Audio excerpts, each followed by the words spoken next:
an island named DioField. Long known as the home of the gods, the island has basked in nothing but peace for centuries.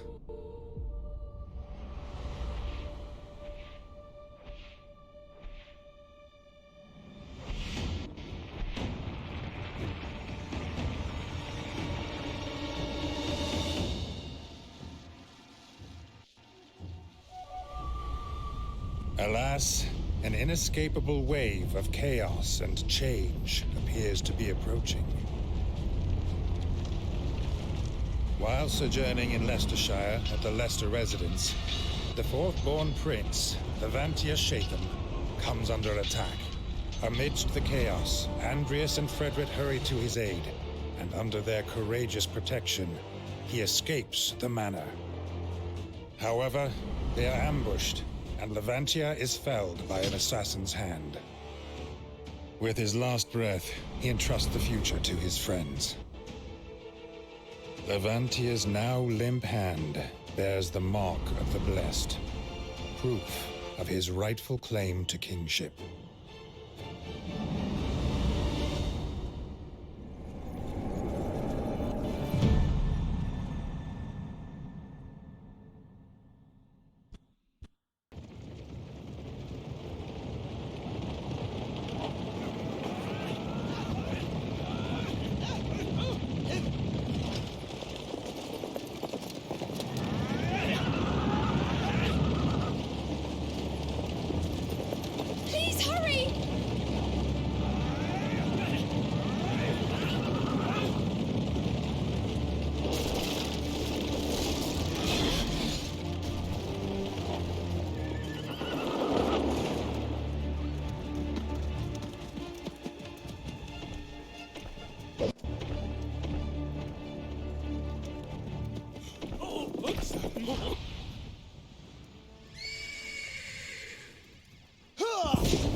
Andreas and his fellow Central Field mercenaries come to the rescue of a government official, Lorraine Luckshaw, and are invited to join Duke Hende's private militia as a result of the prowess they display. This unit is headed by Commander Yolzum Jordan, a former knight from a mid-ranking noble family. And the mercenary trio's first task is to go and meet their new commander at the unit's base. Here we are. Whoa! Look at this! It's amazing! Wow! The Duke is said to be a connoisseur of foreign culture. This, he would have had specially imported, I'm sure. Well, well, well. Not just a ragtag band of sellswords after all. I'm intrigued.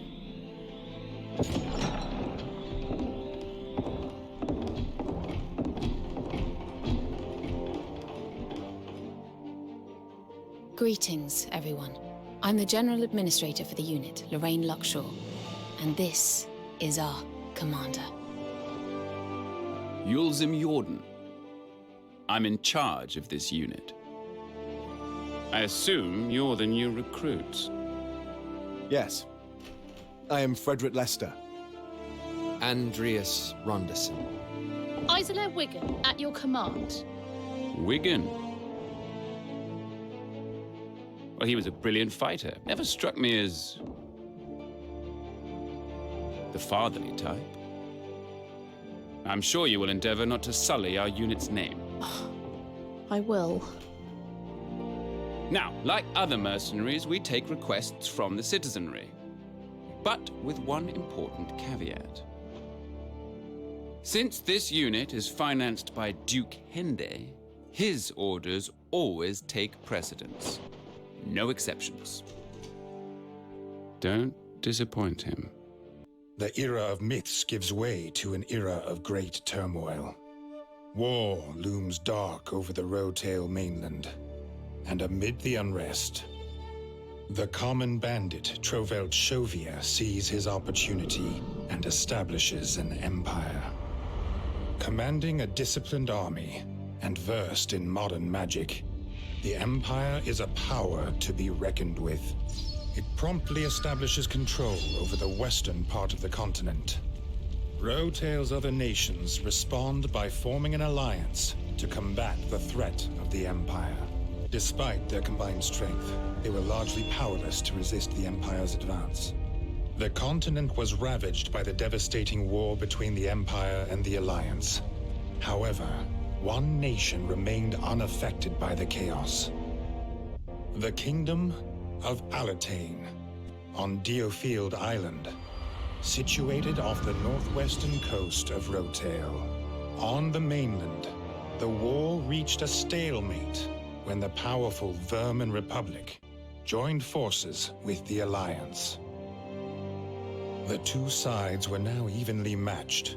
However, localized fighting continued to intensify in a bid to secure Jade, a resource for modern magic.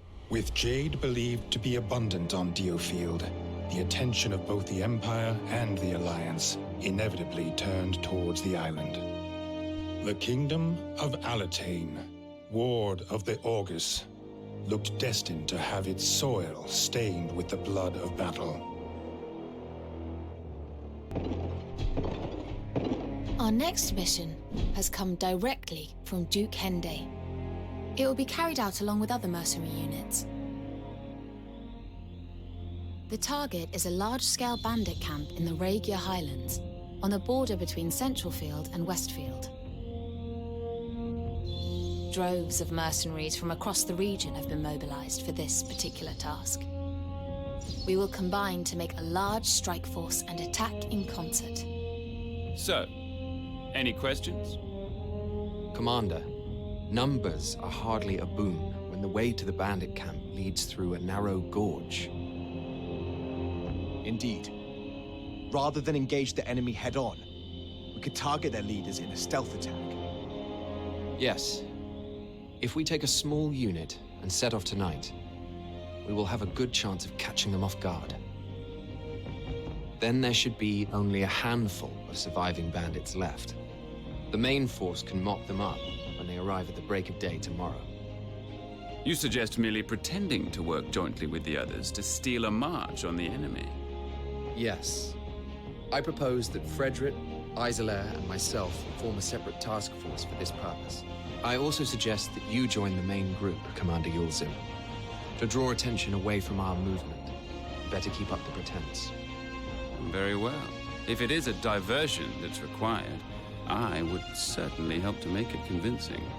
I feel we would also benefit from having a talented sniper join our ranks. The knight-errant Iscarian would certainly fit the bill, Commander. He is one of the mercenaries participating in the raid. A self-proclaimed knight, no? Very well. I will visit him at the encampment after you set off and ask him to join you. Thank you, Commander. Now, we had better set off for the Ragia Highlands.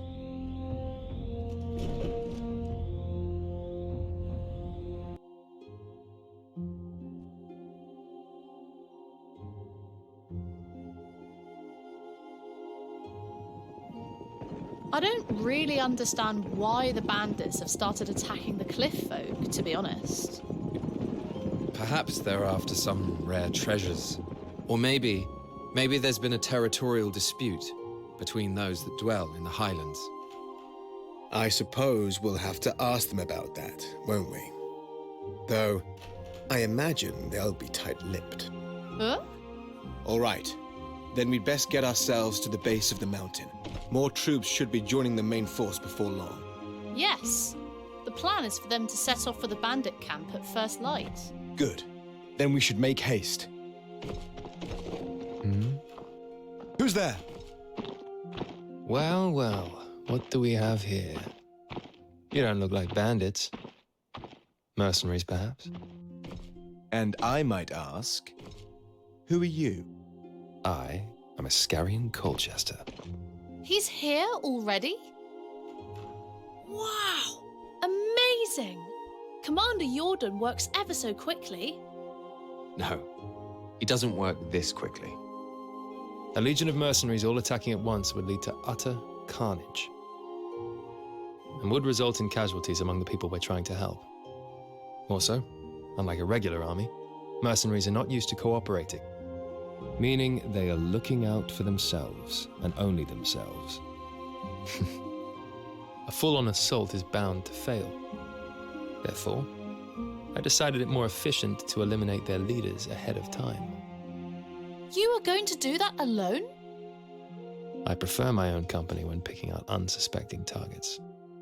Would you not think it'd be better if we worked together? I suppose it might. You do seem different to the money-grubbing mercenaries I've met before. You've piqued my interest.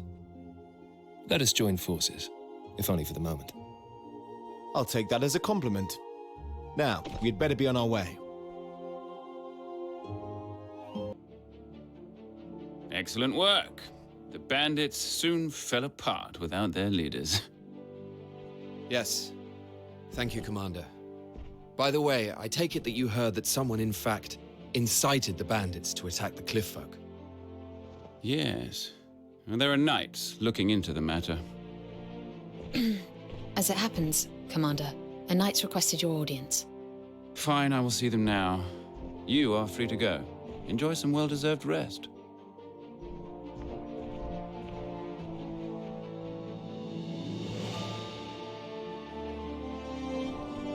Well, I suppose we should turn in for the night. Iska? Frederick, long day, wasn't it? It was indeed. Not as long as it would have been without your help. There's a place for an archer of your caliber in our unit. Won't you consider joining us? Thank you. I know I told you before that I preferred to work alone, that I valued my independence. But I admit, last night, my limitations were laid bare. I realized the importance of having allies. Not for my own sake, but so I might help more people than I could ever help alone. Iska, let me make something clear to you. We are not the highest authority in this unit. That would be the commander. Oh, I know you answer to Yulzim Jordan. Doing a good job of it too, it seems. Yes, well, we do our best. So, Iska, what say you? Will you join us? I will. Yes. Then welcome to the unit. Thank you. It's an honor. After proving his worth in the fight against Goffrin, Ascarian Colchester is asked to join the unit.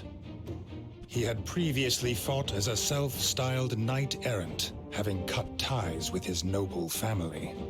Traditionally, the Knights of Alatain rule their own domains and collect taxes from their subjects, from which they pay a portion to the royal government.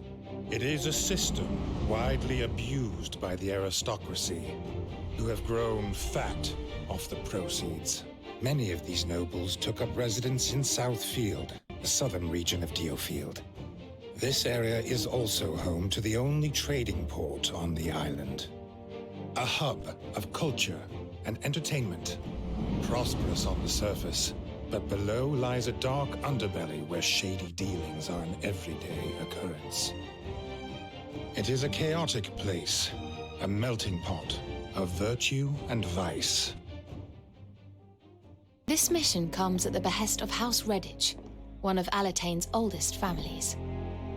This prestigious family has had a strong association with Southfield for a long time, and currently finds itself in crisis. It seems the Daglance Traders Union, their former affiliates, has raised the flag of rebellion, and they're now embroiled in a bitter conflict. How dare those traitors bite the hand that feeds them? Assisting nobles, are we? Not my cup of tea, but I suppose this kind of thing can't be allowed. House Redditch has long maintained an intimate relationship with the royal government. They prop up the commerce of the entire region. Duke Hende is helping House Redditch in order to have them in his debt. Isn't that so? That's the way of it, yes. Now you must make for the Redditch estate without delay. Lady Walter Quinn Redditch, who brought this request to our unit, is due to take you there herself. Lady Walter Quinn, if you would be so kind.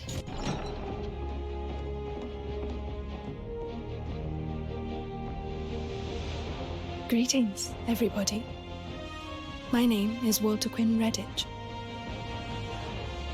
Forgive my intrusion. I had to flee Southfield at a moment's notice.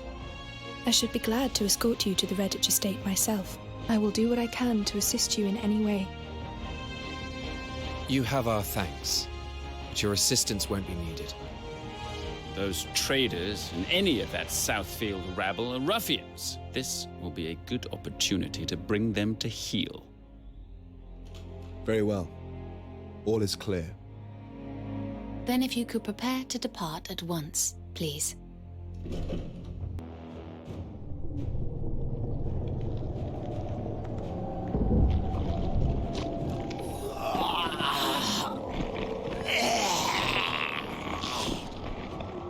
What the? The dead have risen.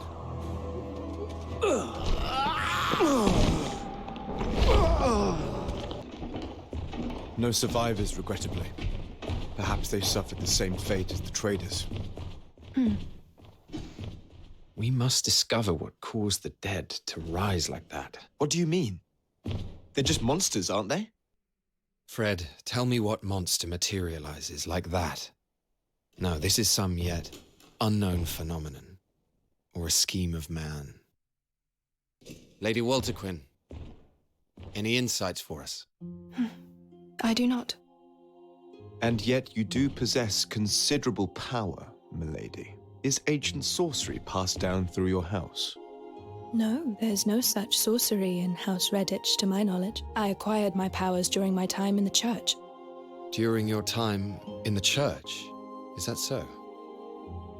Walter Quinn, if you've nowhere else to go, would you perhaps join our unit? Rias, what on earth are you proposing? She's nobility through and through. I gratefully accept your offer, my dear Andreas Ronderson. Rias. Wow, I wasn't expecting this. The unit's latest recruit is the adept magicker, Lady Walter Quinn, the sole surviving member of the prestigious House Redditch. Many thought her unsuitable for mercenary life, given her aristocratic background. But she quickly proves her value in battle, gaining the trust of Frederick and Andreas. House Redditch had many unofficial ties to the landowning nobility of Central Field, and these connections were said to have given them the ear of the Lord's Council. This 10-man organization is a powerful body made up of officials selected from powerful families. Its role is to serve the kingdom by advising the king. Each Lord Counselor also leads a faction made up of lower nobles who seek their protection. Our mission is. A tiresome task.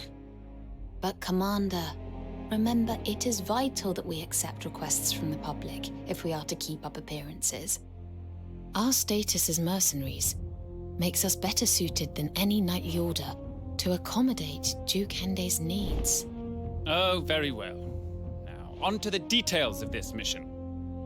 The request hails from the village of Biltar in North Central Field. They report that a number of their young women have been kidnapped. It seems they have been forced into Count Horace's brothel, and it is our task to get them out. If the Count were revealed to be a kidnapper, It would be a real blow to Lord Kimball's faction. Not to mention that stifling a rival councillor's revenue would be a great boon to Duke Hende, I'm sure. Yes, I'm sure. But we cannot just march into a noble's territory on the word of some villager. The Count would simply feign complete ignorance, and then we would be the ones left with egg on our faces. I have a plan. Walter Quinn, if you would. I was able to secure a private audience with Lord Kimball, posing as a well-intentioned informant. What? After the initial pleasantries, we were soon discussing serious matters. I mentioned Count Horace's sordid occupation, and may have suggested that Duke Hende was sniffing around. This panicked our dear Lord Kimball to no end. He ordered that Count Horace be killed without delay. He'd assassinate a nobleman from his own faction. The noble Lord Kimball is no doubt attempting to tie up any loose ends before Duke Hende gets further involved. Here is Count Horace's assassination order, signed by Lord Kimball himself. It is our reason for visiting Biltar. With this, no one would dare question us. What? Commander Jordan?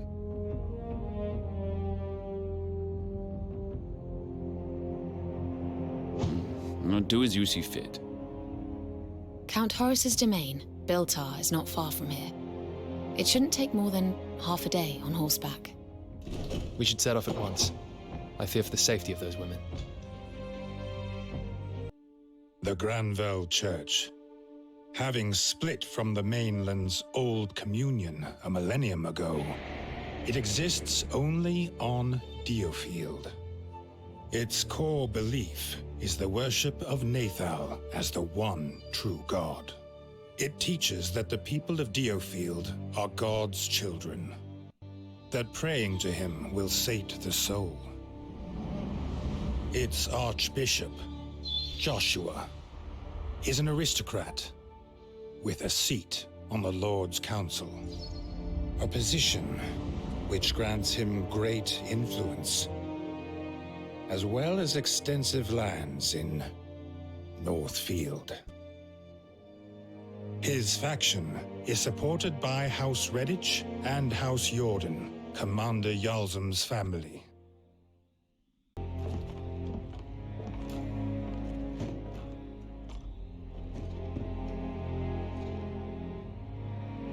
As you're aware, it is the time of year when the Granville Church holds its first pilgrimage and performs ecclesiastical rites.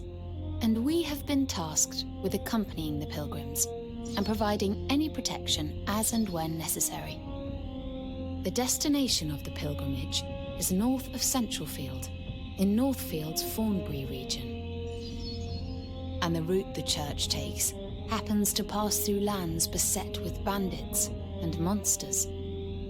Archbishop Joshua will be making the pilgrimage as well. It is vital that you keep a close eye on his well-being. A local girl named Rickenback will act as your guide to Thornbury. Find her as soon as you arrive. One little detail plays on my mind. Why does the church need to hire mercenaries? Doesn't it have its own Templar Knights? There are concerns within the church that the knights alone will not provide enough protection.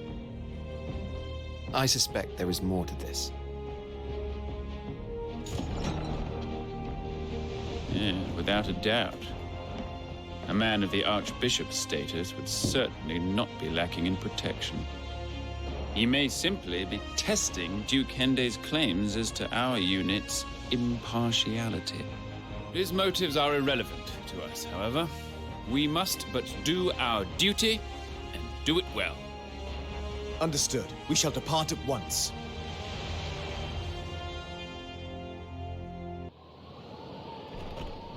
An irksome foe indeed. Easily slain. Grave news! The commander has been shot! What? Off the eastern coast of DioField Island, a fleet of warships is sighted. They hail from the Trovelt-Shovian Empire, the all-conquering mainland military power. The Empire is yet to send an envoy to Alatane, and rumors abound that an invasion is imminent.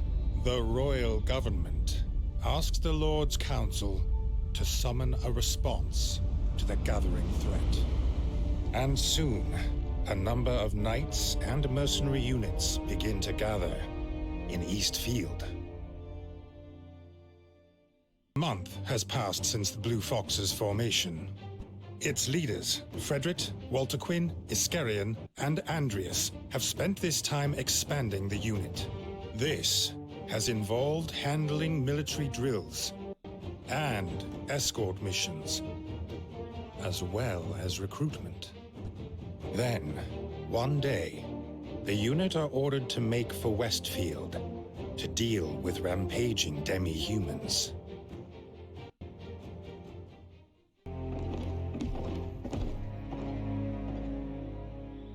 This will be the Blue Fox's first long-distance deployment. Expect a major battle. You are to eliminate a demi-human swarm that has laid waste to several Westfield villages. Their path so far suggests that they are set to attack the town of Yulden next. Yulden is located on the Jacquerie Highway that runs westward from Centralfield. It's the most prosperous town in all of Westfield, and an essential stopover for pilgrims and traders alike.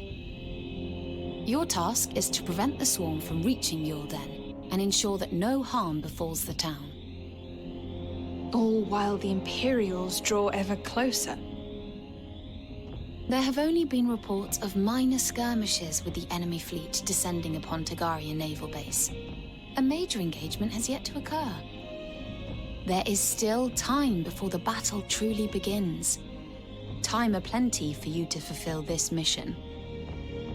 It's just all so underwhelming. There is just as much meaning to be found in defending Yulden as there is in fending off the Empire. Please, I am in no mood for such nonsense. Enough. We must hurry. The Blue Foxes eliminate a demi-human horde that had been launching violent attacks in Westfield. Left with suspicions regarding the horde's behavior, Andreas sends out a scouting party. It soon emerges that the attacks were instigated by Hadi Solbay of the Aardwolf Thieves. This is reported to the Duke, who orders that the Aardwolves be put to the sword at once. Meanwhile, the knights and mercenaries of Eastfield are mobilized by the Lord's Council, and an army of 11,000 strong gathers at Tagaria Naval Base. The army is led by Alatane's Crown Prince himself, Ivanka Shatham. With the Imperial fleet looming ominously, the Alatanians prepare to face an imminent assault.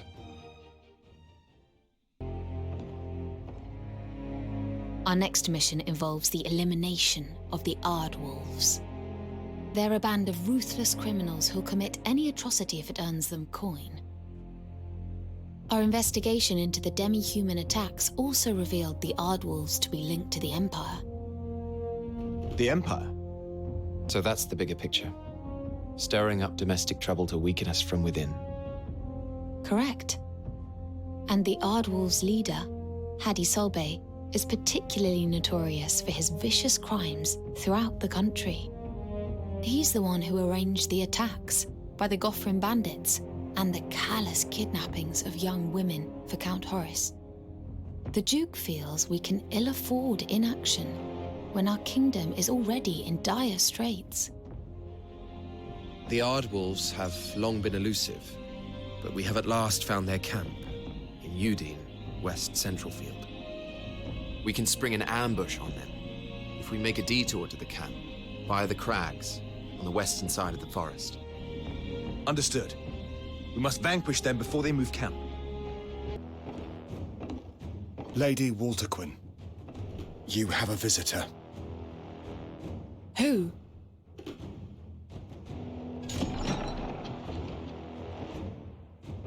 It is I, Shivat Moltzin. I do say you are looking radiant as ever. The Aardwolves fall prey to the Blue Foxes, but their leader, Hadi Solbay, manages to escape. As the group considers how best to track him down, they are paid a visit by one Shivat Maltson. He had once been a retainer for House Redditch, and more recently, a high-ranking Aardwolf.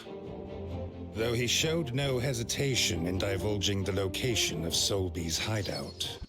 It seems he has taken to hiding in a cave near the Riodale River in Central Field. The unit are all set to depart for the river when they receive an unexpected visitor. It is Duke Hende himself, Lord Counselor and patron of the Blue Foxes. This is everyone, I believe. Splendid. Please be at ease. My presence should not be cause for alarm. Firstly, I must commend your efficient elimination of the Aardwolf thieves. Alas, the leader of these bandits, Hadi Solbay, remains at large. Have you been able to locate him? Fret not, Duke Hende. We have received information that he is in hiding in a location near the Riodale River. That news is very good to hear. I doubt I need to stress how vital it is that you apprehend or kill this traitor. My sources also report that he possesses jade of exceptionally high quality. You will retrieve it from him, and you will utter not a word of this matter to anyone. And thus, your true goal lies in the jade, then? As you say, I will not deny it. You will recognize it as soon as you see it. Its superior brilliance is unmistakable. Is that so?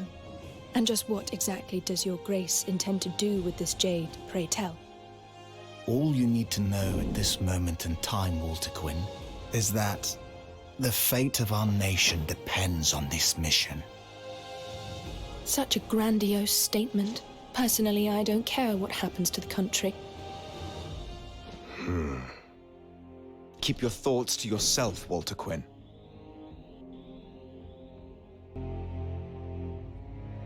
Hadi Solbay, the leader of the Aardwolves, and its remnants, are laying low in the caves by the Riodale River. The mighty Riodale raises in Central Field, and then crosses Southfield on its way to the sea. That means Solby might be planning to make his escape to Southfield by boat. He cannot be allowed to get away with the jade. Blue Foxes pounce on him in his burrow before he has the chance to set sail. He won't escape us this time, Your Grace. And of course, we'll try not to forget about the jade while we're at it, yes? Naturally.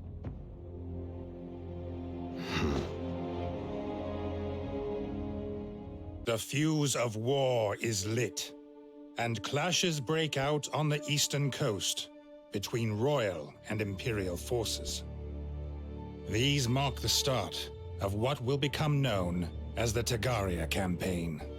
The royals boast numerical superiority and a mastery of ancient sorcery, and initially succeed in pushing back the Empire.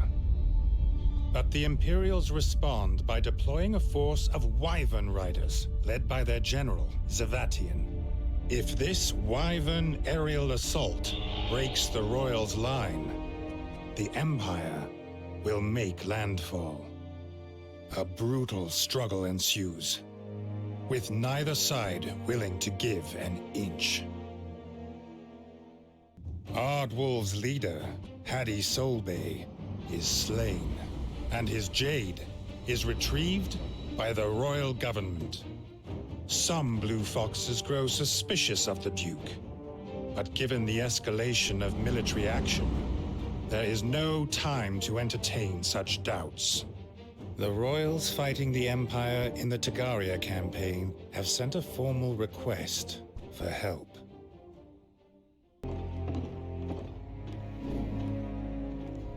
We have received word that hostilities have broken out at Tagaria.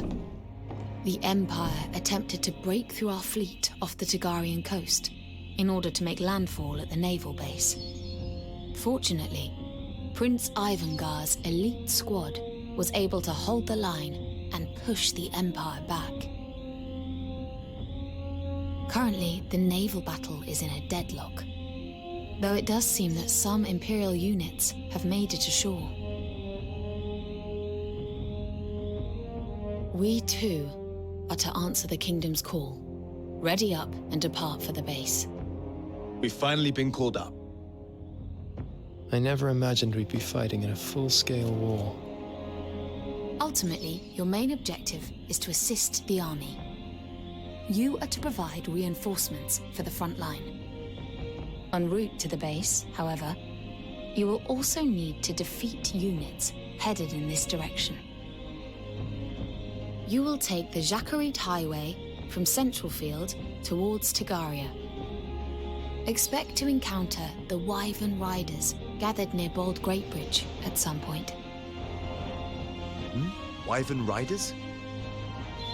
They are knights mounted on winged creatures, wyverns, who nimbly attack from above. I believe that is a job for your bow and arrows, Iska. The Blue Foxes are counting on you. Now more than ever. Not a thought that brings me joy. Well, the way I see it, the war looks bleak. Especially if we're being called up to fight. Look at it this way. This is a rare opportunity to show what we can do. You have such a yearning for war. I can't comprehend it. Enough, Iska. We're to make for Eastfield at once. Lorraine, what news from the front? Reports state that royal forces temporarily repelled the Imperial advance, forcing them to retreat to the Eastern Sea. Since then, however, they have headed north and are making landfall once more near Nonda. Nonda? But that area is surrounded by precipitous crags. An army could never pass through there.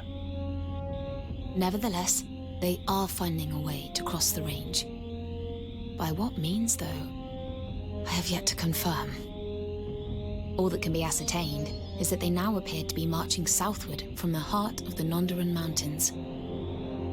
Prince Ivangar anticipated their movements and mobilized 8,000 of his own elite fighters. They intercepted the invaders in the foothills of the Nondarans. So far, the Empire's weaponry and discipline means they hold out despite inferior numbers. Of course, Ivangar's troops are the best in the kingdom, and the terrain is favorable. But is it something that ought to concern us? Scouts have reported that further Imperial reinforcements are en route to Tagaria.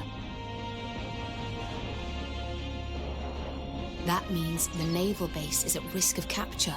The garrison there would be easily overrun if the Empire attacked, as it now only consists of a few remaining guards and mercenaries.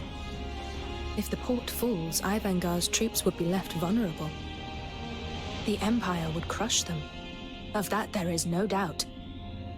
This is no mere coincidence. It must have been their intent all along. Then it's up to us to deal with the Imperial reinforcements. Duke Hende has issued no such order. The Blue Foxes are currently on standby. However, needs must at times like these. If we do nothing, Lord Ivangar could meet his end. But even if we were to overcome the reinforcements, there's no guarantee of victory. We must have faith in our Prince Iska and concentrate on doing our part. Let's go!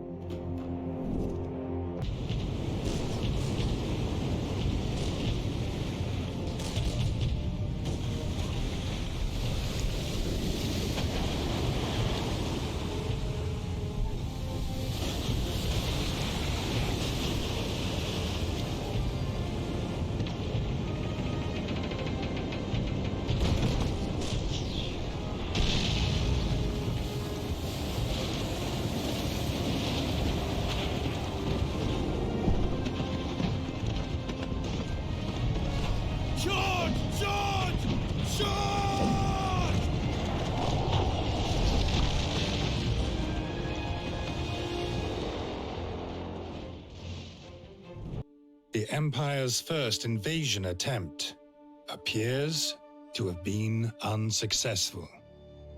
A mercenary unit known as the Blue Foxes, stopping their reinforcements from coming ashore.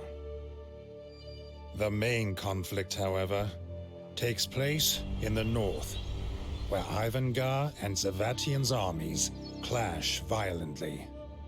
Zavatian and Ivanka engage in single combat, but the prince's fearless onslaught is easily repelled. At last, a fateful bullet pierces the prince's chest, and as his life is snuffed out, so too is the morale of his army. With the now leaderless Alitanians in complete disarray, Zavatian's forces press their advantage and march south. Word of this spreads quickly through the royal ranks, and before long, the entire army is ordered to retreat from Eastfield. The order also applies to the Blue Foxes, despite their victory. Thus, the Alitanian army was defeated by the Empire. Having secured Tagaria, however, the Imperial forces halt their advance and set up camp. Meanwhile, the citizens of Alitane fall into despair. Their prince is dead, and the shores of their island breached for the first time in centuries. Seeking succor in their time of despair, they come to lean upon the Granville Church. My first ever encounter with Levantia Shatham was certainly a vivid one. On the day I was assigned to be his chamberlain, he introduced himself to me not as a prince, as one would expect, but as an equal. He had a calm smile and exuded wisdom that belied his young age. One day, it was decided that Levantia would be sent to House Leicester, whose head, Arlim, was a close ally of the king. A decision made in secret. Among the bustling activity surrounding the prince, an air of uneasiness had started to brew. He seemed aware of it, yet as we spoke in the carriage to Leicestershire, there wasn't a hint of worry in his voice, nor was there the slightest change to his smile.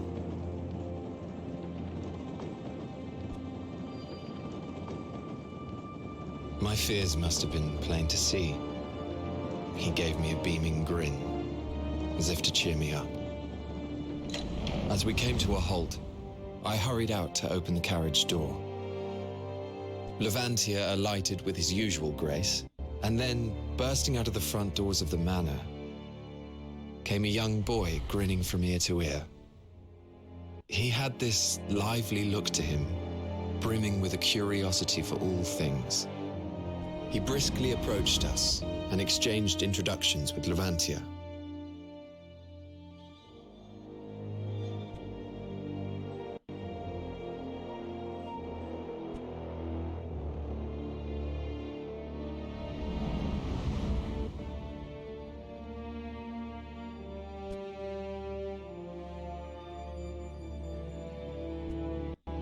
There was a youthful warmth to his voice that assured me that he bore no malice, and I began to feel at ease. Having already become fast friends, the two then turned to me and called me over. Even today, I can't explain my feelings in that moment. After capturing Tagaria, the Empire's relentless progress appears to have temporarily abated. Alas, this does little to assuage Alitanian fears, and they begin to seek refuge in religion. In response to this demand, the Granville Church carries out its activities with increased vigor. Among its new initiatives is a promise to rescue a number of children from Westfield. They were orphaned following a disaster in the barren lands of Baladin Wilds, and left to fend for themselves. The church enlists the Blue Foxes to rescue the orphans and bring them to safety. This mission has come from the Granville Church. You will be heading to Westfield's Baladin Wilds. Wilds is not a misnomer. The region is all but uninhabitable. The land there is barren and ill-suited to agriculture. A true wasteland, plagued by natural disasters and infested with monsters. A recent tornado laid waste to one village, and many of the local children were orphaned. Escort the priests to Baladin and bring the children back to enter the care of the church. This is to be our mission, while Tagaria remains occupied. There's no need to be preoccupied with Tagaria, Fred. Right now, we bide our time till the right moment. We must be patient. And besides, we're mercenaries, are we not? We simply go where we're told. But is our assistance actually required? What became of the children's parents? It is reported many died trying to protect their young. I wonder what brought them to that place. It's such a desolate and dangerous region. Their village borders the frontier, the only region of DioField Island that remains completely uninhabited. It's one of the Granville Church's holiest sites. All those tales are simply nonsense. People are foolish to believe in such fanciful legends. Foolish or not, let's head for Baladin. Having helped the unit rescue the Baladin orphans, young Magicka Estalt Ufair is allowed to join the Blue Foxes. Meanwhile, fears of another Imperial advance prompt Alatane to open talks with the Alliance. The Alliance was formed in order to halt the Trovelt-Shovian Empire's relentless expansion. It contains dozens of nations, but its key members are the republics of Verma, Aluj, and Porrand. The Lord's Council chooses Duke William Hende as their representative to lead the negotiating delegation. The first round of talks takes place in Southfield with representatives from Verma and Porrand. The Blue Foxes escort the Duke to the summit and are tasked with ensuring his safety throughout. Alas, the Duke rejects the Alliance's conditions outright, and negotiations are suspended. This rejection infuriates a Vermin diplomat by the name of Dalmazio, and he is seen cursing the Duke's name as he leaves the summit.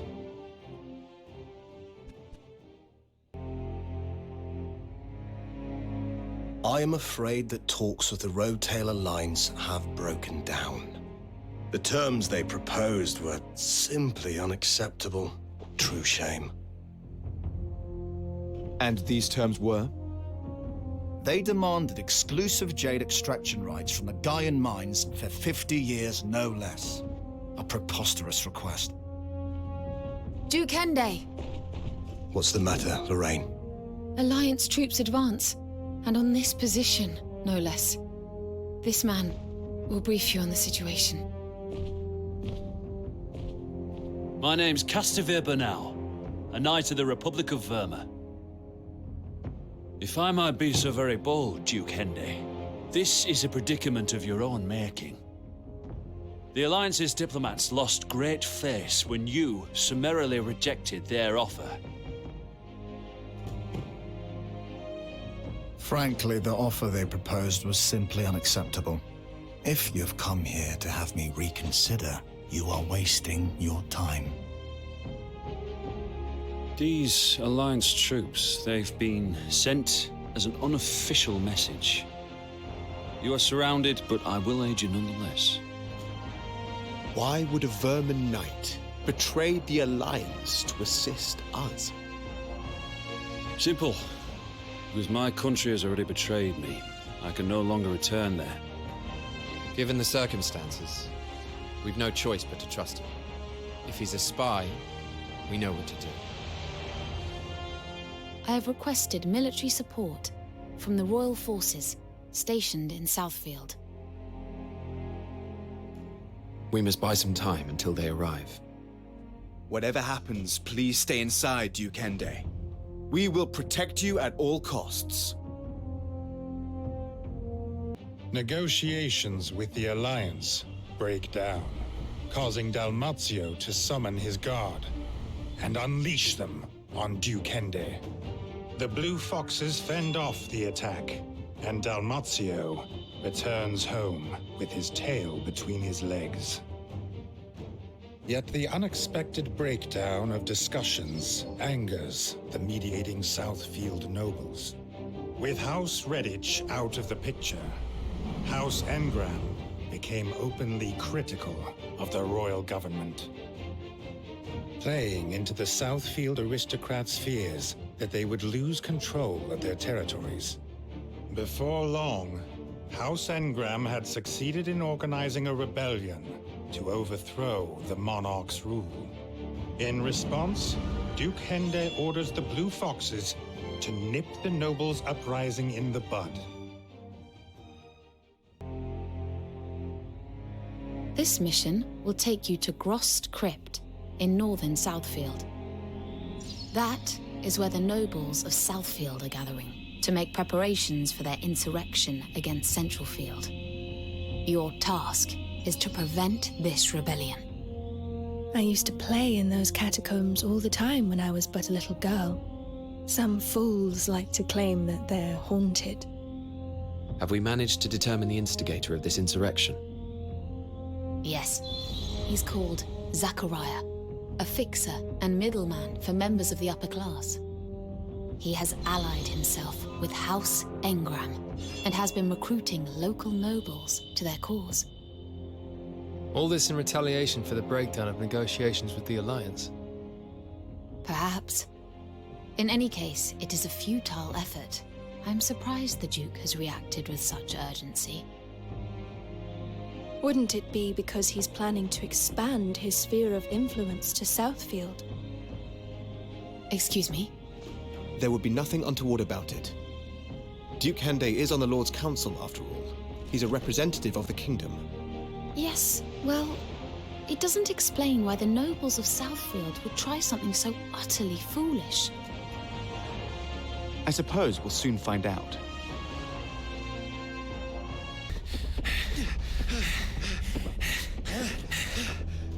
It's now or never.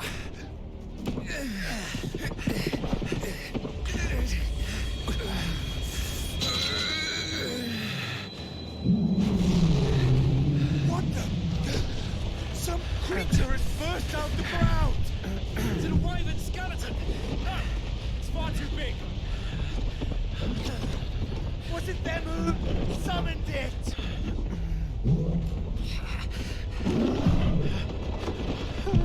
This isn't right! Why isn't it listening to me?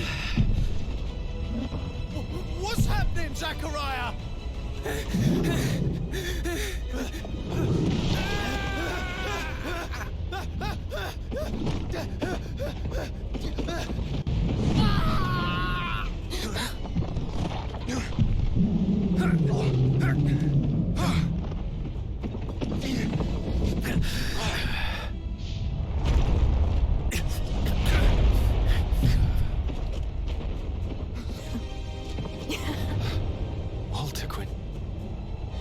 What a treat.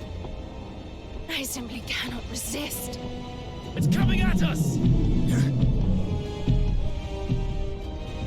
Rise from the dark depths of your tombs, my corpse army. Now is the time to unleash your rage upon this hapless puppet. Altaquin?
much!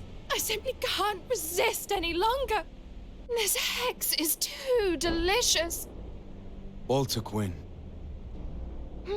Yes? What is it? Walter Quinn, are you listening? Of course. Why are you pulling that scary face? Enough of the little girl act.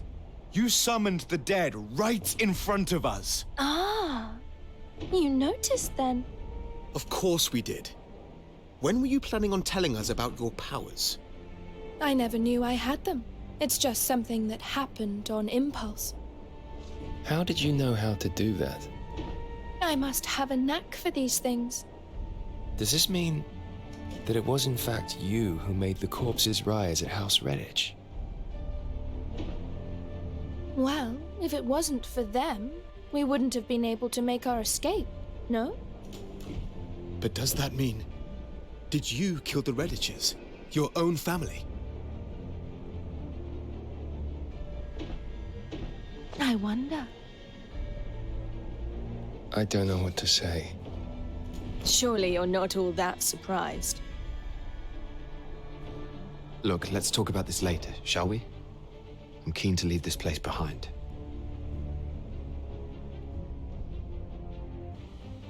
The nobles' insurrection is thwarted by the Blue Foxes, and its leaders are killed in battle.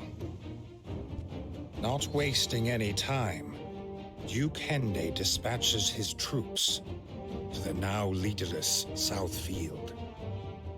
And before long, the vacated domains have all been taken under the Duke's control. The Duke immediately introduces stricter laws, as well as higher taxes. He also sets about eradicating any local customs and beliefs which he deems to be dangerous. Having grown used to light touch governance, the people of Southfield find such moves oppressive. Indeed, many choose to relocate to other parts of DioField to escape from the suffocating policies. A number of the recently displaced Southfield natives come to Central Field, advocating the adoption of democracy. This new political movement gains followers among those dissatisfied with the royal government. Riots ensued. Instilling fear throughout the government, the Blue Foxes are brought in to quell the chaos. Your mission today is to suppress a riot in Hodlam, a slum in Central Field. The doctrine of democracy, invented on the continent, has begun to take root among the commoners. The reason for the sudden spread of democracy in the slums? Is this due to refugees from Southfield taking up residence there? Yes, the people's growing discontent is manifesting itself as violent riots and looting. You must urgently restore the peace. Bear in mind, however, that the rioters are not soldiers. They are civilians, unaccustomed to fighting. It is vital that casualties are kept to a minimum. Understood. Why should rioters receive special treatment? An enemy's an enemy. I, for one, shan't be going easy on them. Through our recent excursions, the Blue Foxes have built up a formidable reputation in Central Field. It is likely that some rioters will immediately surrender their arms upon your arrival. That's right. All the more reason to avoid bloodshed. I don't make concessions in battle. They may be vulnerable, people coerced into participating. So you will have to on this occasion, Walter Quinn. It's their own fault for being completely powerless and spineless. Why should I feel any pity? What's wrong with you? As mercenaries, our livelihood is in violence. Sometimes we must take lives, but Duke Hende ordered for no unnecessary deaths. We must uphold that. Let us depart.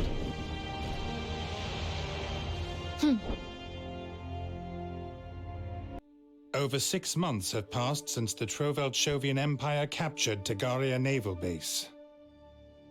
Several attempts were made to retake the base during this period, but Commander Osmaldo Selica's garrison has proved impossible to displace.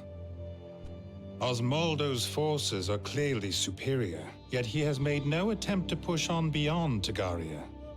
A state of affairs that left the royal government perplexed as to his motives. In the meantime, the Blue Foxes have been put to work suppressing riots in the slums of Central Field. While doing so, Walter Quinn shocks her comrades by ignoring orders and deploying lethal force. On the one hand, Walter Quinn's violent conduct achieves the desired result.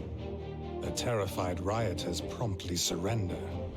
On the other hand, it severely tarnishes the Blue Fox's reputation, rightly or wrongly mocking them as ruthless killers. As a result, their patron, Duke Hende, has also become a target for criticism from other members of the Lord's Council. Though this did little to discourage him from continuing to strengthen his grip over Southfield. Before the month was up, the Duke had become the de facto ruler of the entire region. Listen up, Blue Foxes. We are deploying to Tagaria's port, to seize it. What? A bit ambitious for a small unit like ours, don't you think? Finally, a battle worthy of the name. What's the plan? Let's hear a situation report before making any plans. Lorraine, if you would. Very well. 6,000 Imperial soldiers have been positioned to hold a defensive line between the base and the western grasslands. The Royal Army has already stationed 20,000 troops in the area. But their attempts to break through the line have so far been futile. We only have 600 people. Outnumbered 10 to 1. A frontal assault is hopeless. The Imperial and Royal armies are at a complete deadlock, solely focused on keeping a watchful eye on their opponent's movements. We'll set off from Southfield, now in the Duke's domain, circle around Tagaria Naval Base, and launch our attack from the sea. The Empire isn't yet aware who's now controlling Southfield. They won't see this coming. I see. Taking advantage of Duke Hende's domestic conquest, eh? The only troops stationed at the base itself are Commander Osmaldo and a handful of officers. If we take them out, the Empire's defensive line will be leaderless and prone to collapse. Alatain can then push through with numbers alone. Using our hapless allies as bait while we sneak up to stab the enemy in the back. Genius! I don't share Quinn's enthusiasm, but I agree that it is time for us to seize the initiative. I suggest we deploy at once. The Blue Foxes defeat General Osmaldo at Tagaria, delivering a blow to the Imperial front line. Seizing their opportunity, the Alatanian forces pour forward into the base, striking the Imperial troops as they reel from the previous attack. The Imperial forces crumple in disarray and are forced to retreat across the sea. And so, after 6 long months of occupation, Tagaria is reclaimed by the kingdom. Word of this great victory spreads throughout DioField, along with rousing tales of the heroic Blue Foxes.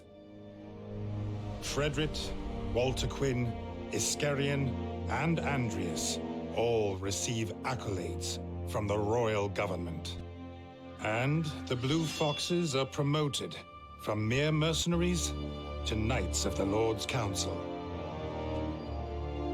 Their triumphant return is celebrated lavishly, with glasses being raised all over Central Field, voices echoing their names across the land. 2 months have passed, and with the Empire repelled, the political squabbling amongst members of the Lord's Council resumes. The question of royal succession, little discussed upon the death of Prince Ivanka, surfaces again, and tension between the factions increases by the day. Lord Councillor Kimball is in favor of the second-born, Victor Shatham, while Lord Councillor Joshua has thrown his weight behind the third-born, Staris Shatham. Duke Hende declines to pick a side, instead biding his time, waiting to see what might develop. While he waits, the Duke begins to search for new jade deposits, ostensibly mindful of the potential for war. Said to be in preparation for foreign aggression, in reality, it is simply a front for his ambitions, a means to gain a factional edge. The search for jade deposits will take place in the frontier, a vast swathe of unexplored land. The task of surveying this territory falls to the Blue Foxes. Your next mission will be an expedition to the frontier. You are tasked with locating jade deposits and securing them with all possible haste. A Sorcerium-rich river has been sighted near Bearfess Cataract, in the east of the frontier. It is believed that there is a plenitude of jade to be found in proximity to this area. However, the frontier is the only unexplored part of DioField Island. Powerful monsters and demi-humans have been seen there, making this a very dangerous mission. Walter Quinn and I will undertake this expedition. We are well versed in both ancient sorcery and jade. Iska, you and I will remain stationed at our posts in Central Field. The Kingdom's magickas have sufficient supply already. What is the point in stockpiling it? The reason is simple. It is better that we acquire it before the Empire or the Alliance claim it for their own. While I understand that the instability in Central Field may suggest that we have more pressing priorities, Duke Hende seems very set on securing this crucial resource. How strange. I wonder what dastardly scheme he has in mind. Enough speculation. Look sharp. We have an expedition to prepare for. Oh, indeed. And I expect to be properly escorted. We're counting on you, Rias. We'll take care of it.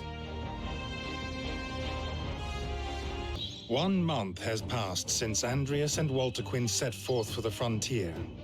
Frederick and Iscarian, who stayed behind in Central Field, attempt to prevent further rioting before chaos unfurls. Alas, these efforts are mostly unsuccessful. The riots continue, largely unabated. In an attempt to calm the situation, Iscarian seeks to cooperate with the democratic activists. To this end, he pays a secret visit to the Consulate of Porrand, the one democratic member of the Alliance. Your mission is to suppress the radicalized democratic activists in the capital. Rioters have gathered in the slums. Vandalizing and looting are rife. Rioters again? Yes, but there is a difference this time. They are acting on the behest of a single agitator. His name is Galvin Yohavo. He's fanning the flames and causing the riots to grow fiercer by the day. We have received orders from Duke Hende to capture Yohavo with all possible haste. Good. And we shall also ensure that the insolence of the Democrats is suitably punished. Fred, please listen. Looting and violence are not inevitable byproducts of democratic activism. Look, I spoke with their representative. They seem amenable to negotiate. So long as we temporarily withdraw. We will not negotiate with the rioters' ringleader. It's imperative we suppress them at once. They've simply allowed their rancor to get the better of them. Let us cease this one-sided oppression. Iska, What has got into you? You ought to know the danger posed by the ideology of democracy. A nation requires a monarch to lead it. And if that monarch is incompetent, what becomes of us then? A king is a king. If they sit upon the throne, they must be obeyed. Gentlemen, please. Time is of the essence. Please make haste to Rivendell Docktown. Iska, we'll speak no more of this. The Blue Foxes suppress the violence in Rivendell and capture the instigator, Galvin Yohavo. A few days later, however, Yohavo escapes from his cell near Elm Camp in Central Field. It is presumed that Democratic sympathizers aided his escape, though the truth is still unknown. Upon returning to Central Field some days later, the Blue Foxes meet Tremina Umbert at Elm Camp, where she informs them that she wants to join the unit. She claims to be dismayed by the activists' behavior and offers to aid in suppressing their destructive actions. Iscarian acceded to her request without the slightest hesitation.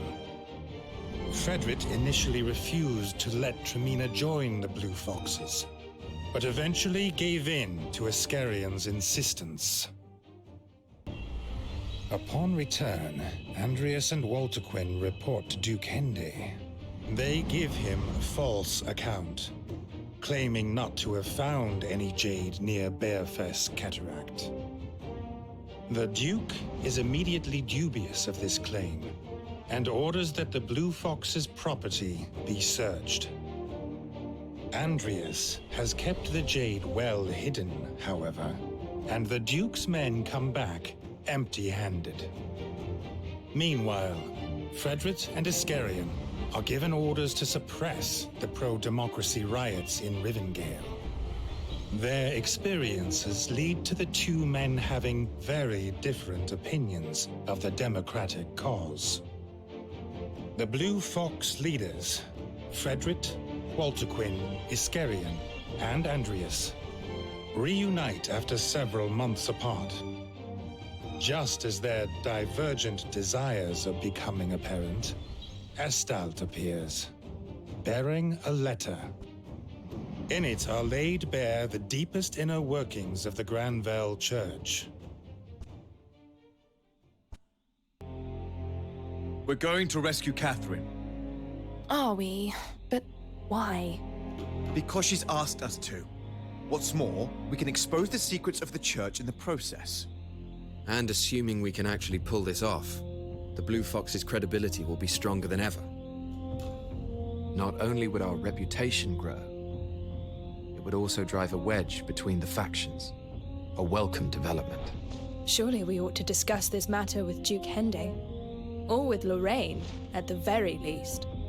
We lack the time.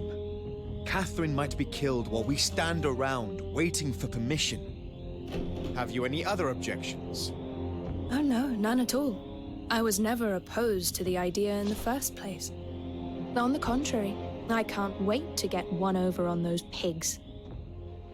There is a secret passage that leads into the Granville Church headquarters. If we take that path, we should find ourselves where Catherine is being held. All right, lead the way. Catherine's shocking testimony exposes the hidden scandal of the Granvelle Church.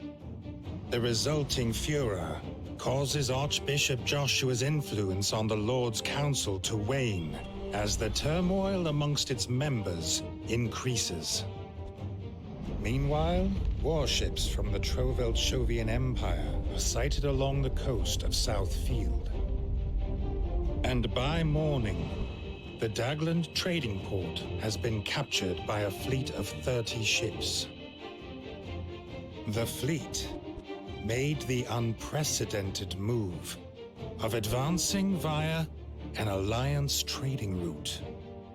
Taken by surprise, And with Duke Hende's local forces offering seemingly no resistance. And so, once again, the Kingdom of Alatane surrenders a foothold to the Empire. To compound matters, word starts to spread that King Rhaegal Chatham has fallen critically ill.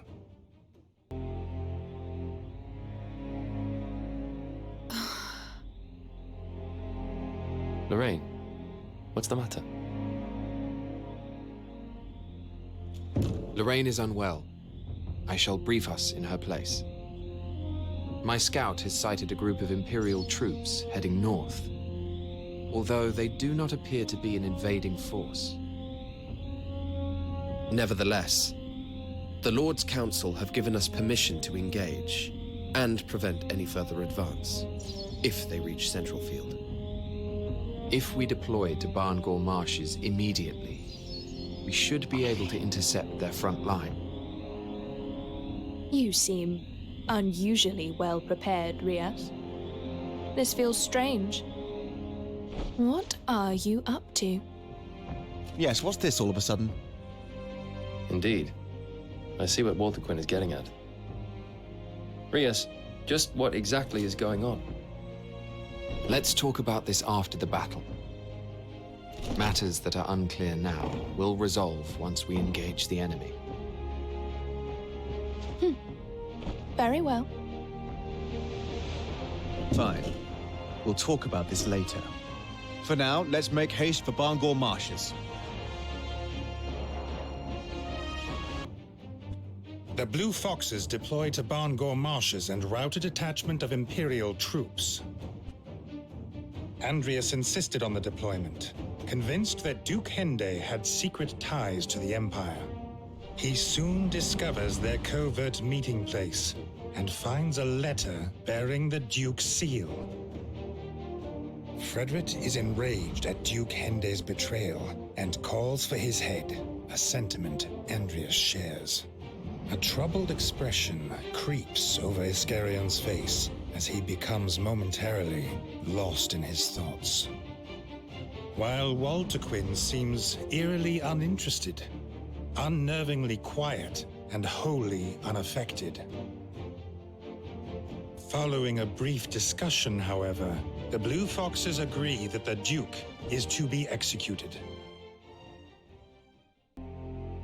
We must make for Duke Hende's manor at once. Let us take him by surprise and finish this quickly. Yes, we will not report to the Lord's Council until after it's done. The Duke is not to be warned. Duke Hende's manor has many a back door, the least guarded of which faces the woods to the west. If you sneak in through there, cross the back courtyard, and go to the top floor... No. Wait. Your best bet to get to the Duke would be to head directly for his master bedroom. Lorraine, do you truly support our plan? I do. My mind is made up. Once the Duke is dead, what becomes of us? Iska, no longer need we serve as Duke Hende's pet army. We are Knights of the Lord's Council, an independent force. Do not forget that. The royal government is too fractured to deliver justice, and that is exactly where our services come into play. As long as Lorraine serves as our intermediary, there should be no issues between us and the Lord's Council. Very well. And you are certain that what we are doing is best for the people of the kingdom? From how I see it, I believe we are. Then, in that case, I'm with you all the way. Walter Quinn, what about you? Oh, I can't wait to get started. I haven't been this excited since we took back Tagaria. Lorraine, coming to watch? Enough, Quinn. We need to go. Having slain his way through the guards, Andreas was finally face to face with Duke William Hende.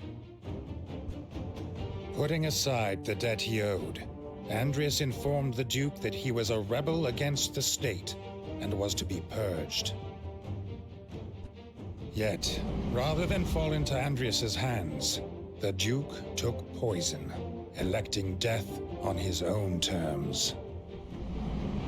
Andrias silently observes the Duke's final moments.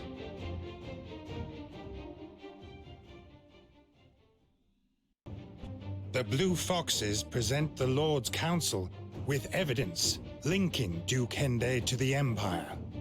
They also report that he has paid for his treason with his life.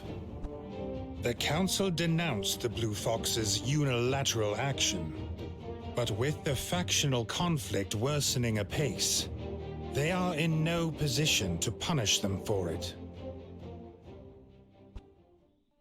Duke Hende's death may have spelt the end for his faction, but the broader conflict rages on. Lord Councillor Kimball supports the second-born prince, Victor Shatham, while Lord Councillor Joshua is a staunch backer of the third-born, Starish Shatham. The dispute between their respective factions continues to escalate, becoming violent at times. And then, Rhaegal Shatham breathes his last, and the throne of Alatane lies vacant. We have received an order from Lord Councillor Kimball. The Westfield town of Eulden has been overrun with violence and theft. Our task is to restore order. It seems that mercenaries are to blame, many having lost their patrons in the faction conflict. I have certainly heard tales of mercenaries left bereft by the passing of their noble masters. I wouldn't be surprised if Archbishop Joshua were fanning the flames behind the scenes. Will the princes stop at nothing to win the throne?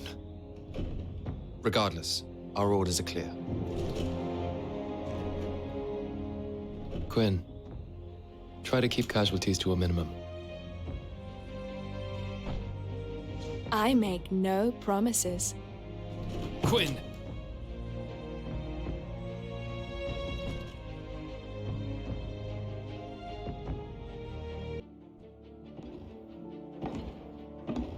Thank you for agreeing to meet me.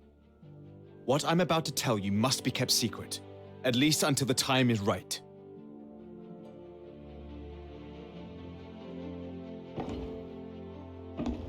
Thus far, you have all known me as Frederick Lester. But this is not my real name. I am Levantia Shatham, fourth son of the late Rhaegal Shatham. He can't be. Fritz? A prince? Is this really true, Andrias? Let him explain.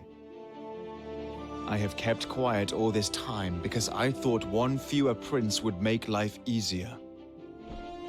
Does this mean... I had always thought that Prince Levantia had been assassinated when he was a child. The one who was killed that day was Frederick Leicestershire, a boy of my age from House Leicester. I don't believe it. How can you prove that this is true? Look at my arm. This mark only appears on members of the Shatham family. This proves my lineage. That's the mark of the blessed. We all bore witness to the destruction that beset Eulden. I cannot abide this carnage any longer. It is time to fulfill my destiny as the true royal heir. Therefore, to right this kingdom's wicked path, I ask you all to lend me your strength. What? Well, that's my son. How can this be? That is one creepy smile. Really a prince? Please stop that. You're telling me that Blue Fox's leaders and Alan... I'll have no part in it. I'm leaving. I've finally got a glimpse at your true intentions, Rias, and I for one shall not be caught up in it all. Quinn! The rest of you might want to consider following my lead. Rias, is this really what you want?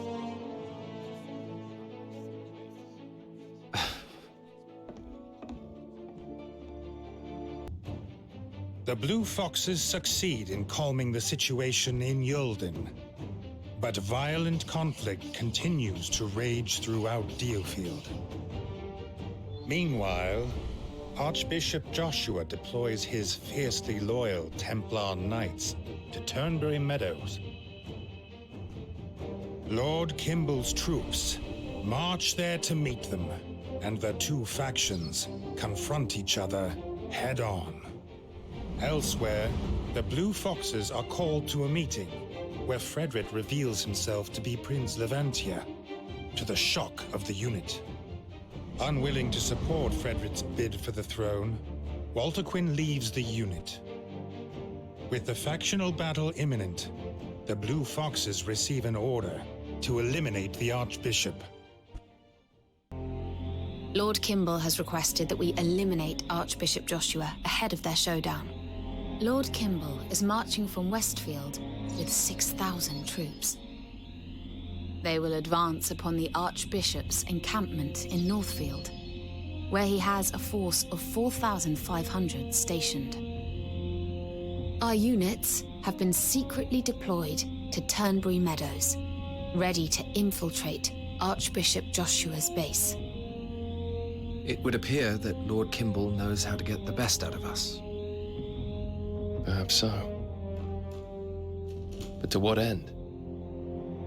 And will aiding him really benefit the nation as a whole? Yes, the nation would benefit from being rid of turmoil. Therefore, it stands to reason that one side must prevail. At what point do you plan to reveal your true identity, Frederick? Was your intention not to become king? For the moment, I am solely focused on the fight at hand.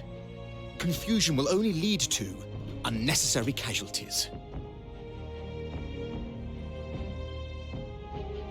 Very well. Immediately after defeating the Archbishop, the Blue Foxes receive a shocking piece of news. While leading his army to an anticipated victory, Prince Victor is ambushed and slain by Walter Quinn, who, after leaving the Blue Foxes, is now leading a strike force that answers to Archbishop Joshua. Taking a leaf from her former unit's book, they had ambushed from the rear. The Blue Foxes make for Turnberry Meadows to join Lord Kimball. But by the time they arrive, Walter Quinn and her allies are already long gone. We must not tarry any longer. Harlig Lin must be captured. Staris's remaining devotees will begin to rally quickly, and with force as soon as they receive word of Victor's death. They need only the support of the majority of the council, and their man will be king. We have no time to lose. We have word that Leomir, between Harleg Lin and the capital, has been sacked. It seems likely that this was done by Walter Quinn, in an attempt to slow us down. We must act now, else she may become unstoppable. She may even have killed Staris already. I dread to think. Let's go! The undead of Leomir proved to be the corpses of the townsfolk, raised by necromancy. Enraged at this scene of utter depravity, the Blue Foxes march on Harlig Lin. Despite further encounters with the relentless undead, raised from hamlets along the way, the Blue Foxes arrive at their destination not a moment too soon. Our mission is simple. Storm the church's headquarters and eliminate Walter Quinn and Staris. Harleg Lin is built like a fortress, but its layout is rather simple. A direct approach will serve you best. provided you can deal with any undead you'll encounter. Riaz, are you all right? Believe me, your reluctance is understandable. What are you talking about? I'm not the least bit reluctant. Good. Then we can be off. Let's go.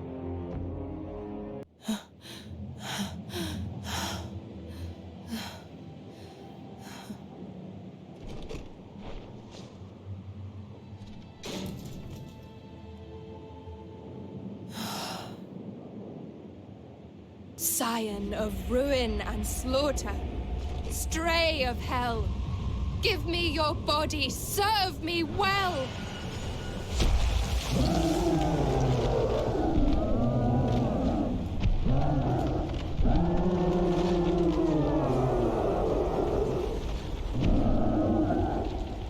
Well, Riaz, how about you all play for a bit?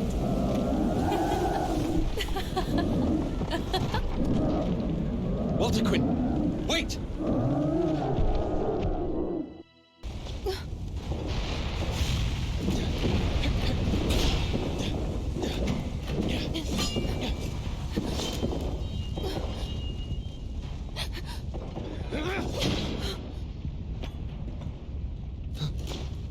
I wish I could see the look on your face.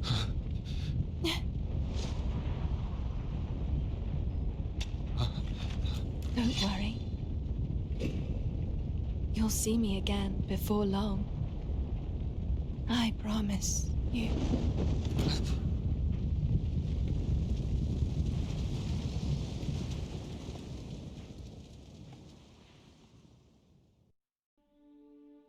Over the 200-year reign of the Shatham dynasty, the crown has passed 10 times from father to son, with the rightful heir within the royal bloodline always indicated by the Mark of the Blessed.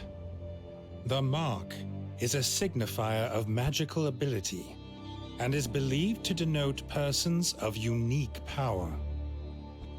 With the rightful heir, Prince Ivanka, slain on the battlefield, his 2 unmarked siblings vie desperately for the throne. Civil war results, rendering the once mighty Alatain divided and weak.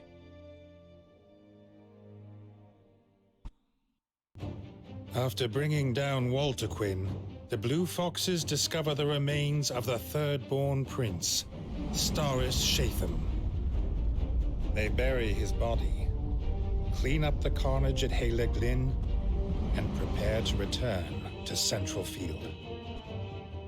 With the princes dead and the future of the kingdom in doubt, Frederick makes a startling announcement, one that will change the nation.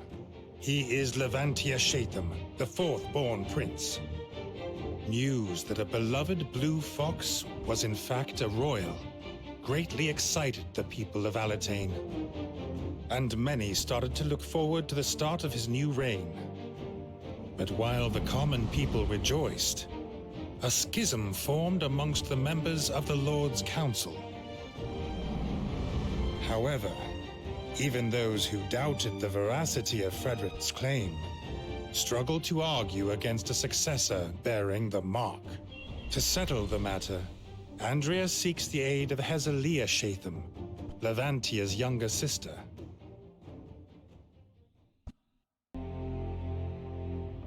The 2nd and 3rd-born princes are dead, along with their supporters. What do you intend to do now? We rescue Hezelia Shatham, King Rhaegal's youngest child. Hezelia Shatham? The Phantom Princess? Only she can affirm Fred's lineage. She's our last hope. The princess is locked away in Beazle Tower, in the mountains between Westfield and Centralfield. Victor's former supporters have holed up there, and may wish to use his sister for political ends. And by political ends, you mean putting Hezelia forward as the true heir to the throne? Is that about the sum of it? Precisely. We need to stamp that fire out before it blazes out of our control. So you're saying we rescue her and have her back up the claim that Fred is Levantia? I must say that it's quite the scheme. I'm the only one she has left now. She'll want to help her brother. I'll go alone if I must.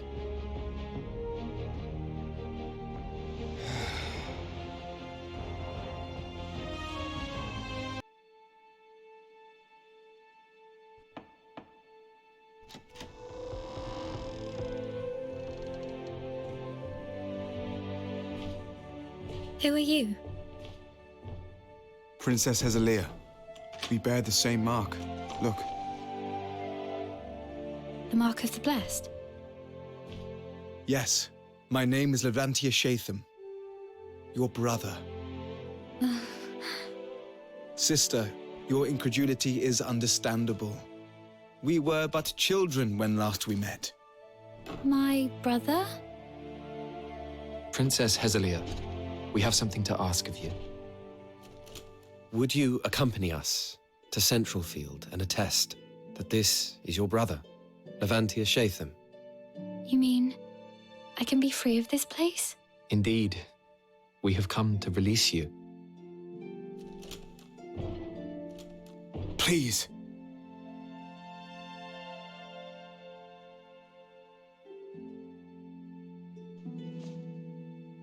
Very well. I shall do as you ask.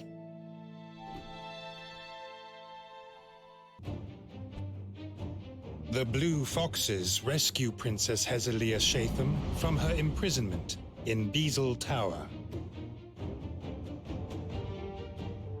and bring her to Central Field to testify in front of the Lord's Council. There, she confirms that Frederick Lester is in fact her brother, Prince Levantia Shatham. The Council are suitably convinced, and proceedings for the coronation officially begin. Meanwhile, Empire-occupied Dagland Trading Port is no longer beset by violent chaos. An eerie quiet falls. Then, news arrives. The Empire is marching north. Sorry I'm late. How go the plans for the coronation? Well enough, but selecting the new Archbishop of the Granville Church is proving difficult.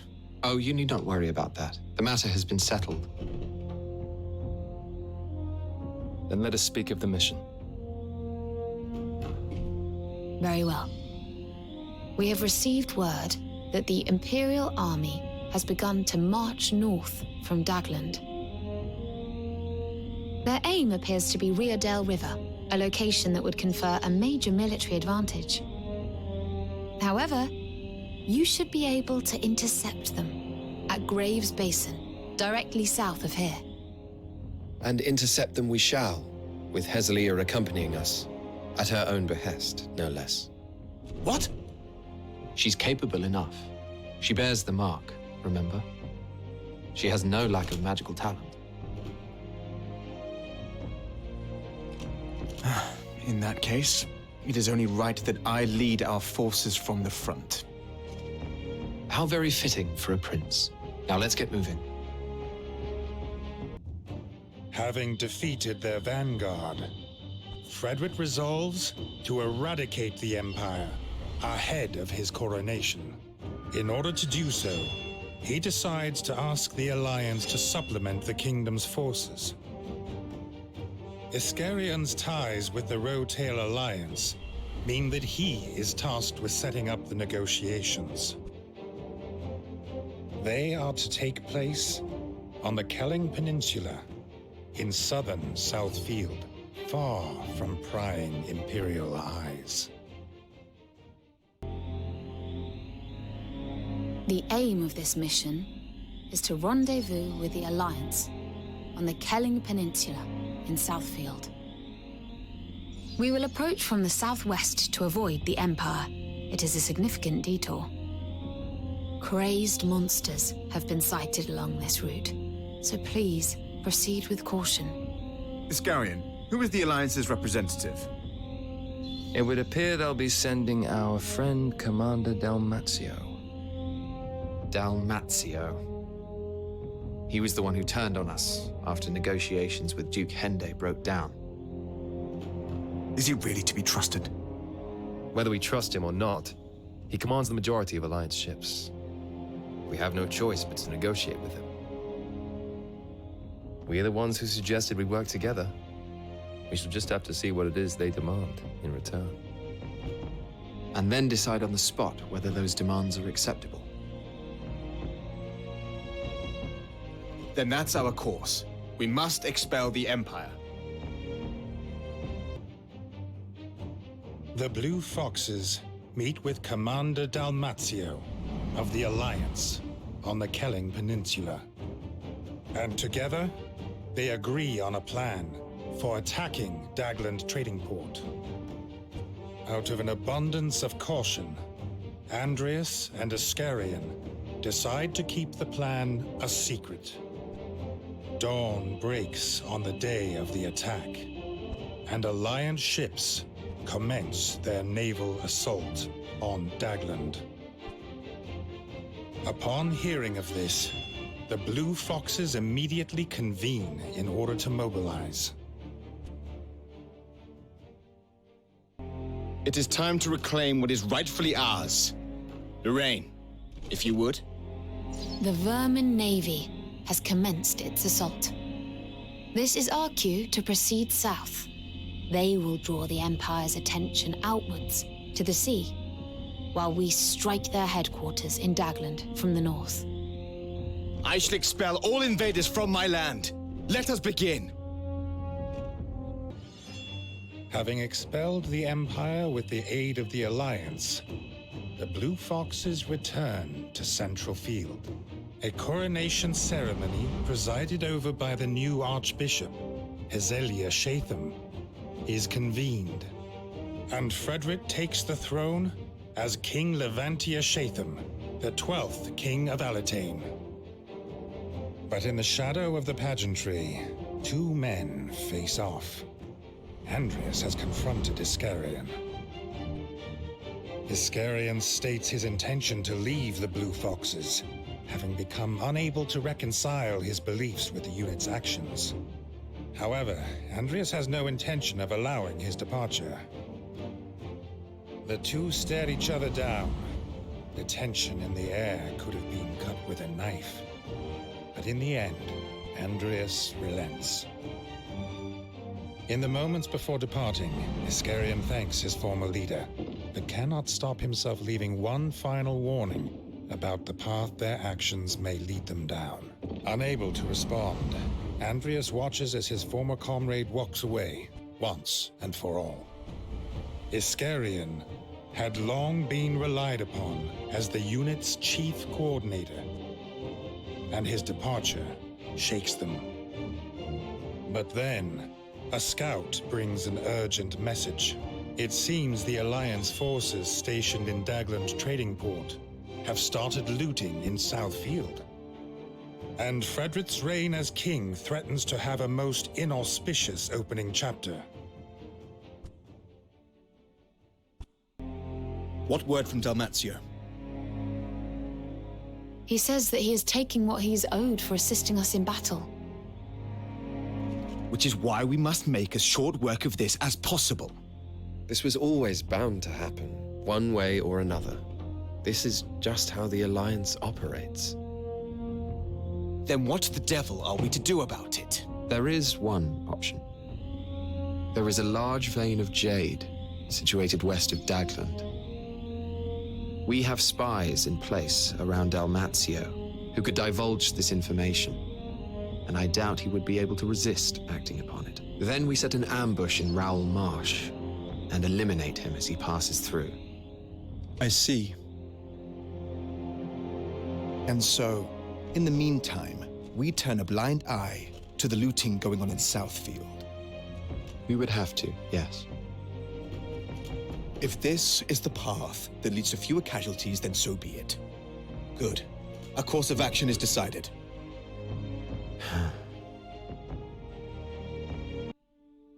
having repelled the Empire from the realm and reclaimed the occupied region of Southfield, the fourth-born Prince Levantia Shatham becomes the 12th King of Alatane in Whitsbreath 1503. The ascension of a new monarch to the throne was expected to put an end to the kingdom's enduring hardships.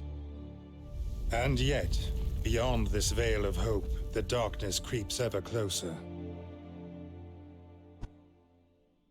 Soon after the coronation, the Blue Foxes must deal with Alliance looters down in Southfield. These are soon crushed, but it emerges that Imperial troops remain in Alatane. The kingdom sends out knights to look for them in every region, but they are unable to locate the remnant enemy headquarters. A full month passes before Frederick receives word that a cluster of Imperials have been spotted. The Blue Foxes head to the location at once. The Gaian Mines in Northfield.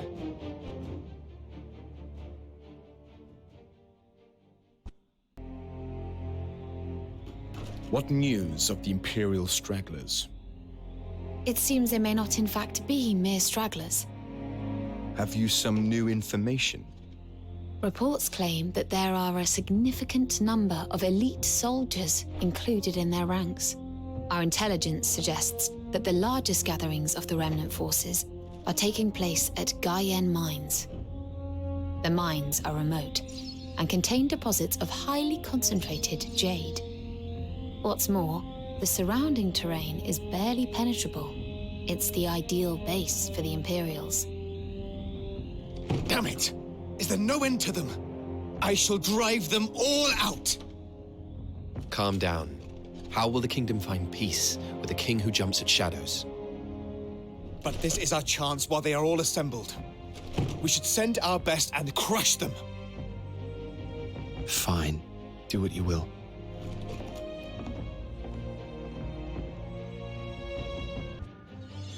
The Blue Foxes slay the Imperials in Gaian Mines and are making preparations to return home when they receive word that an even larger force has been sighted in Westfield. Frederick immediately decides to confront them, determined to drive the Empire out of the kingdom. And so, the Blue Foxes march for Rigyar Strand, where the Imperials are said to be hiding. The Strand is land that once belonged to a noble named Alrim Lester. It was the place where Frederick and Andreas first met. We have received reports of Imperial troops occupying Westfield's Rigyar Strand. Ah, Rigyar. I know it well. They are far greater in number than those that had gathered in Gaian Mines. What's more, they are operating without secrecy. It seems to be almost a provocation. Fear not. I have knowledge of the terrain. I shall summon enough knights to overpower the Imperials. We shall trap them in a pincer and end this once and for all. It is surprising, though. How could so many of the enemy have entered the kingdom? It is likely that they trickled in through the port in Dagland before we were able to take it back from the Empire. And now they've begun to move. Kill them all. Rigyar is Lesterland. I shan't have Imperial boots despoiling it. Yes, it means much to me too. Then you ought not object. We shall eradicate the Empire from our lands.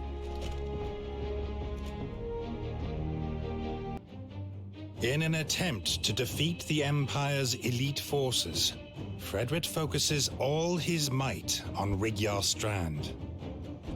But just as their foes are defeated and victory is at hand, the Blue Foxes receive ill tidings. Imperial vessels bearing soldiers have appeared to the south and east of DioField. and strategic points in Southfield and Eastfield have already been captured. Shortly afterwards, thousands of Imperial soldiers begin to march on the capital. Consolidating their presence in Central Field, they set up camp in the rocks and Guardian grasslands. From this position of strength, their commander, Zavatian Shugel, calls for Alatane's surrender. Frederick vehemently protests, but he lacks the soldiers and resources to face the Empire's might. And so, he reluctantly agrees to surrender at a formal signing ceremony to be held at Castle Alatane.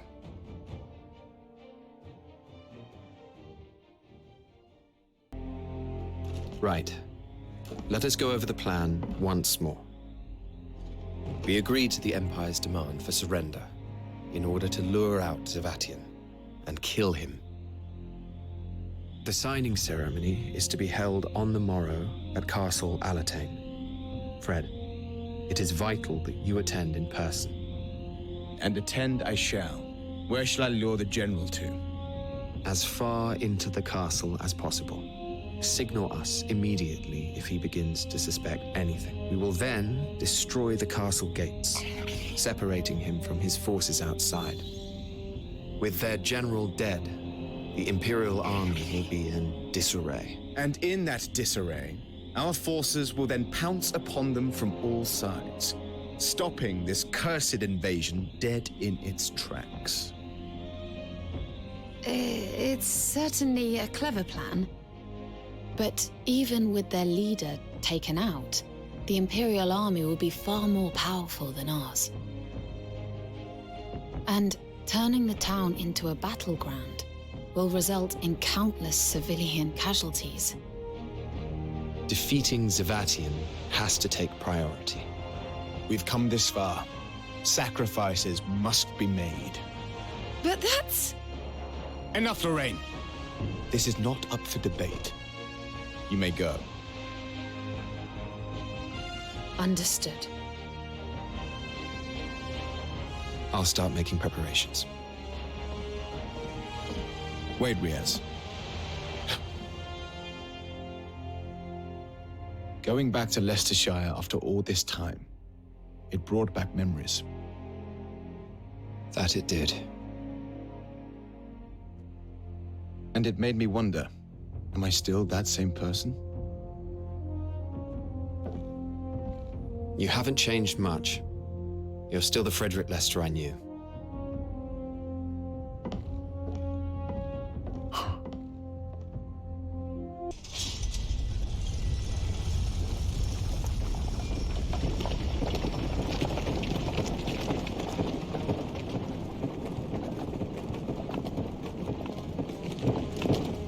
So you are the King of Alatane, Levantia Shatham?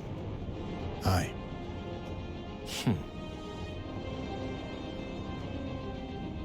You don't intend to surrender?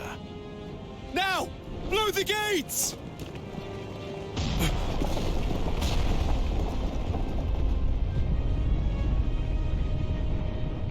Blue Foxes, come forth! A valiant effort, but alas, an effort in vain. Bring the airship round. Sir! Kill them all, just like we planned.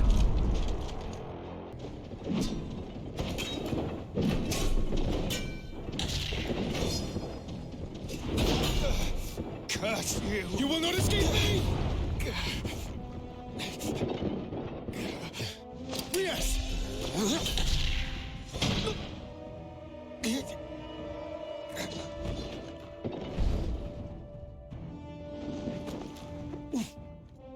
You... What is the meaning of this?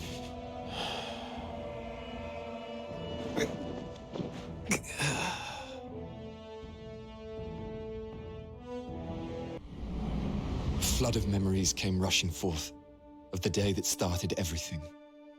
Memories of a time before I became Andreas Ronderson. Memories of how I cowered as my parents were killed as if they were mere animals.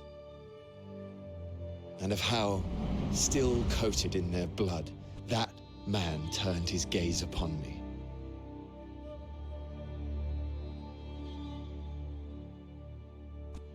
That man, that despicable man, Zavatian Shugel. The first ambition I ever had in my life was to crush him into insignificance, to destroy him absolutely. I was taken to the Empire and became Andreas Ronderson. All I recall from back then is relentless training and study. And one day, I was summoned by a man whose bearing was dignified but devoid of human warmth. He stuck out his hand and said to me,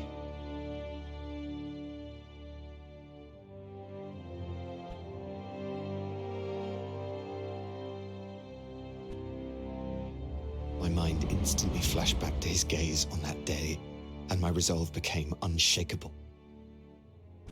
I was going to accomplish my objective while holding true to my beliefs. Shortly after that, I was appointed as the Chamberlain of the fourth-born Prince of Alatain, Levantia Shathan. Upon meeting Levantia, I discovered a new objective: to give power to those who would do right with it. But in the end, I failed to protect him. With Levantia gone, my focus returned to my first objective: eliminating Zavatian, regardless of the cost. And now, I will fulfill my second with what I'm about to do.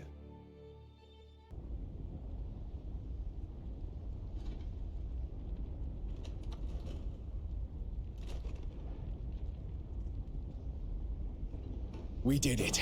Rias!